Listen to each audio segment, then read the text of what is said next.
ঢাকা বিশ্ববিদ্যালয় কারিগরি কর্মচারী সমিতি তাদের নেতৃত্বে ছিলেন জনাব মোহাম্মদ মোশাররফ হোসেন এবং জনাব মোহাম্মদ আব্দুল আওয়াল।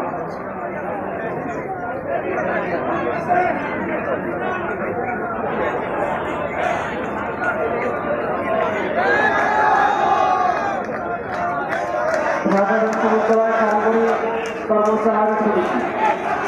কারিগরি কর্মচারী সমিতির পক্ষে সমিতির সভাপতি সাধারণ সম্পাদকের নেতৃত্বে সমিতির নেতৃবৃন্দ এই মুহূর্তে শহীদ বেদিতে তাদের সংগঠনের পক্ষে পুষ্পস্তবক অর্পণ করছেন, শ্রদ্ধা নিবেদন করছেন।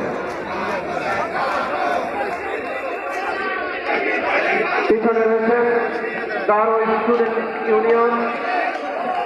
স্টুডেন্ট ইউনিয়নের পক্ষে সংগঠনের নেতৃবৃন্দ পুষ্পস্তবক অর্পণ করবে। বিসিএস পাবলিক ওয়ার্কস অ্যাসোসিয়েশনের পক্ষ থেকে সভাপতি প্রকৌশলী মোহাম্মদ শামসুজ্জোহা ও সাধারণ সম্পাদক প্রকৌশলী মনিরুজ্জামানের নেতৃত্বে পুষ্পস্তবক অর্পণ করবে।